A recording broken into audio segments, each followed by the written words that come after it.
I have a question for the men. What is the biggest mistake a woman can make early on in dating? What puts you off? What makes you go, nah, she's not girlfriend material, she's not someone I'd take home to my family? What is the biggest mistake that a woman can make? Is it not offering to pay? Is it sort of mannerisms? What is it that makes you go, nah, not gonna go on another date, wouldn't take her out? Is there something specific, or is it a multitude of different things? Like, what is it? Because I feel like if we just talk about these things, people will know. But again, can't make everything work. Let me know. Hashtag voice 4. One of the most revealing parts is how being single later in life can sometimes be described completely differently depending on who's experiencing it. For one person, being single is framed as a journey of self-discovery and finding the right partner. For another, it can unfairly be portrayed as evidence that something is wrong with them.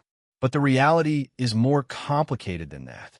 A single man in his late 30s may have more financial stability, life experience, and independence than he had in his 20s. That kind of independence can actually make someone more selective, not less valuable. At the same time, people have different timelines, priorities, and goals. There's no reason to turn another person's independence into a threat simply because their life doesn't fit the narrative you expected. Sometimes the healthiest mindset is simply accepting that different people reach different stages of life. My friend and I were just met and we just had a conversation about how the art of romance has kind of been lost. And we were just saying that if we were dating someone, or if someone was initially interested in us and they wrote a handwritten letter, that would win anyone over, no? Don't date women with tattoos, like a lot of tattoos. I'm so sorry, but someone needs to say it. Someone needs to say this. And hi, my name's Jenna Nicole. There are some population studies that have found that people with tattoos have higher rates of mental illness history. Also, sleep issues, impulsivity, and risky behaviors. This was compared to non-tattooed groups. Also, highly visible tattoos, as well as the more tattoos that they have, correlate more with these types of behaviors. Now, mental illness doesn't have to be permanent, and people grow and evolve all the time. But often there are outward expressions for people's character, and this could be one. Hashtag voice 4. One of the most revealing parts is how being single later in life can sometimes be described completely differently depending on who's experiencing it. For one person, being single is framed as a journey of self-discovery and finding the right partner. For another, it can unfairly be portrayed as evidence that something is wrong with them. But the reality is more complicated than that. A single man in his late 30s may have more financial stability, life experience, and independence than he had in his 20s. That kind of independence can actually make someone more selective, not less valuable. At the same time, people have different timelines, priorities, and goals. There's no reason to turn another person's independence into a threat simply because their life doesn't fit the narrative you expected. Sometimes the healthiest mindset is simply accepting that different people reach different stages of life at different times. These are some double standards I have for women versus men with no explanation. Let's get right into it. Number one, when a woman knows she's hot, T, love it. A man, however, thinking that he's hot, ew, get over yourself. Next, we've got being obnoxiously loud, particularly in a bar. If I see a girl being loud and she's having a night out with the girls, absolutely. You drink those tequila shots. When I see a man doing it, be quiet. Out of my face. Better yet, get out of the venue. And last but not least, being single over the age of 35. I see a woman that's, in almost in her 40s and she's single, absolutely, she's finding her person. When I see a man edging 40 who's single, what's wrong with you? What's your baggage? What have you done? Again, I know these are double standards. I'm not necessarily saying they're correct. I'm just being honest. It's the double standards that I have. Hashtag voice 3. She seems to believe that being endlessly agreeable and predictable is automatically the most attractive quality a man can offer. But there's a difference between being genuinely kind and simply having no boundaries. When a man grows out of the nice guy mindset, that doesn't automatically mean he's becoming cruel or disrespectful. Sometimes it simply means he's learned that constantly saying yes, tolerating everything, and putting his own needs last isn't a sustainable way to build a relationship. There's also a contradiction here.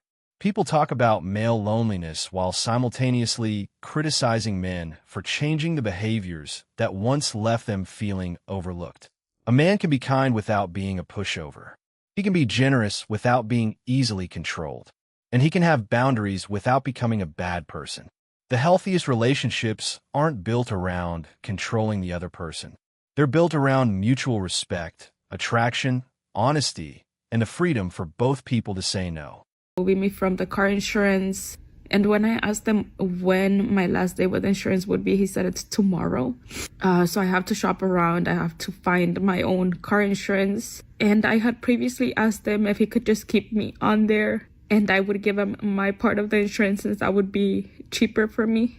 But he says he prefers to just remove me. So tomorrow I'll be without insurance. I have the kids 4 days a week and he has them 3. And since his family is there, he is able to work as much as he used to before when I used to stay at home. But I have nobody to help me watch my kids. And I'm really not going to leave them with just anybody. So I can only work 3 days a week. I make $120 a day. Sometimes I work Saturdays. I make $60 on Saturdays. So that means 1 week I make $420 and the other one I make $360. So I thought it would be okay if he just kept me in the insurance and I would give him the money, which would be around $100. But today again he said no. So I've been looking, it's around $200 for me to get it by myself. And right now it just feels like I can't do it. I know I can, but it just feels like I can't. And it really sucks because it feels like all of this is my fault. Everything that's happening is my fault because I was the one that decided that I wanted to be separated. I was the one that decided to leave the house. And I left because I needed to work and I couldn't work where we lived because we have no family there. I had no support at all. And I still really don't. But at least the kids can be with him 3 days a week and then I can work a little bit. And I don't even know why I'm crying over this, but again, it just feels like I've made the worst mistake.